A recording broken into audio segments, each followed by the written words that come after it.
Vicky, how are assignments going on? So time consuming. Really? But like this red color is so pretty. It suits your skin. Guys, you know that there's harmful ingredient in this nail polish? Really? Yes. Tell me more. Oh no. Let me explain this. Look at this type.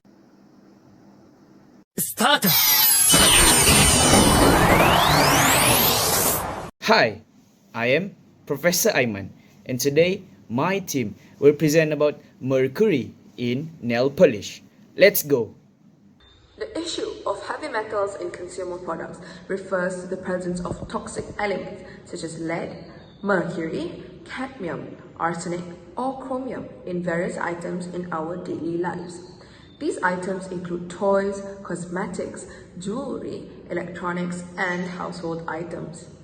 These heavy metals are naturally occurring in the environment, but they can also be released through industrial processes and human activities. So, why should the use of heavy metals be eradicated in our everyday items? Firstly, health risk. Heavy metals can pose serious health hazards, particularly when they enter the human body through ingestion, inhalation, or skin contact. They can accumulate over time and cause various health problems, including developmental issues, neurological disorders, organ damage, reproductive problems, and even cancer. Secondly, environmental pollution. Improper disposal of products containing heavy metals can lead to environmental pollution. When these items end up in landfills or are incinerated, the heavy metals can leach into soil, water bodies, and the air. This pollution can harm ecosystems, contaminate water supplies, and affect wildlife. Well, how do we mitigate this problem? By spreading awareness and enforcing regulations. In some cases, there is insufficient awareness among consumers about the presence of heavy metals in products and inadequate regulations.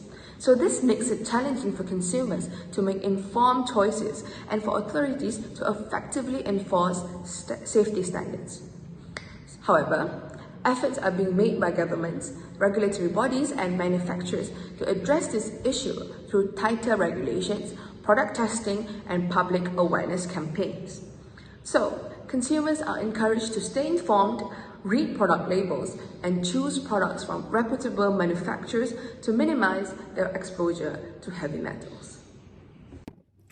Hi, I'm Ilham and I'll be explaining the method to determine the concentration of heavy metals in nail polish. So we'll be using gravimetric analysis to determine the concentration of heavy metal.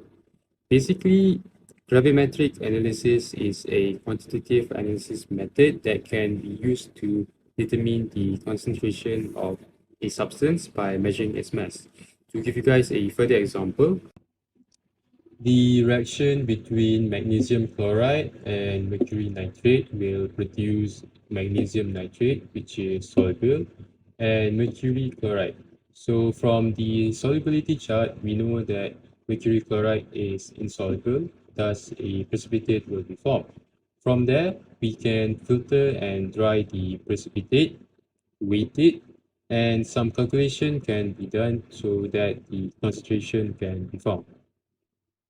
So what we'll do in the context of nail polish is that we'll add a known amount of nail polish and a suitable reagent like magnesium chloride together to induce a metathesis reaction, where the heavy metals like mercury will react and form precipitate.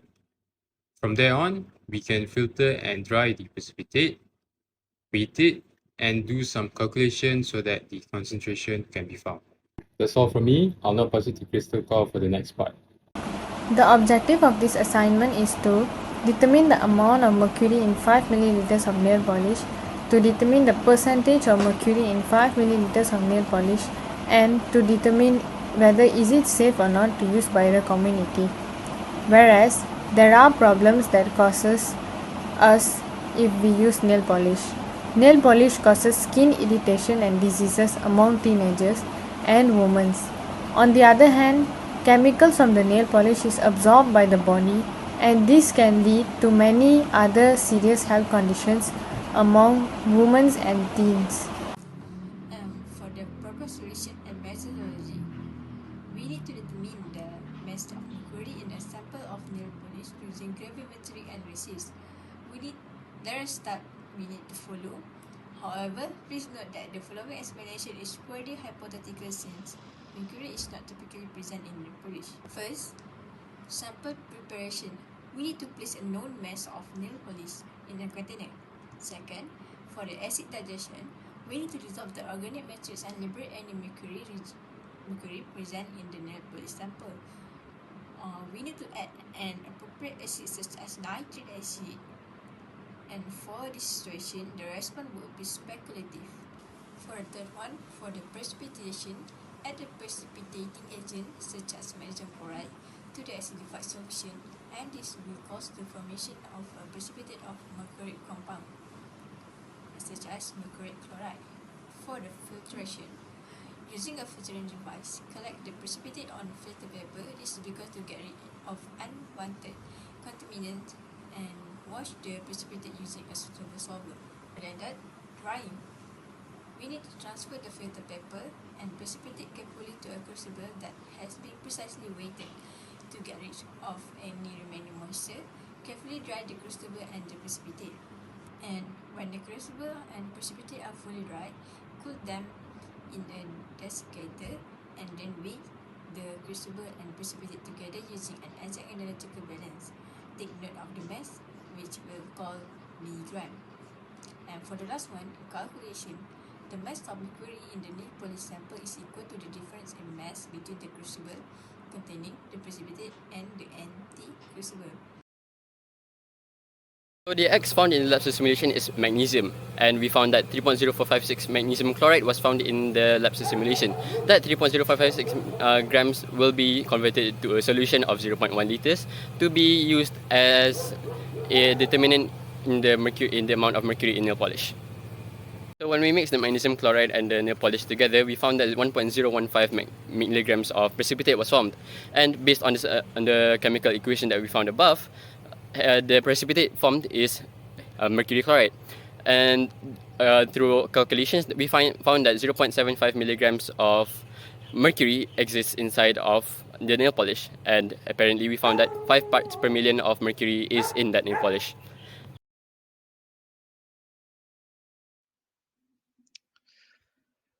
Alright, so for the conclusion, the aim is to determine if the mass percentage of heavy metal in the product is low enough for safe use. So the heavy metal in this case is mercury, and the product is 150 ml of nail polish.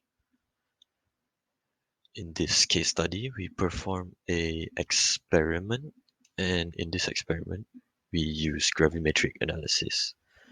So by using XCl2, which was found to be MgCl2 in the lab's simulation, we determined the concentration of heavy metal.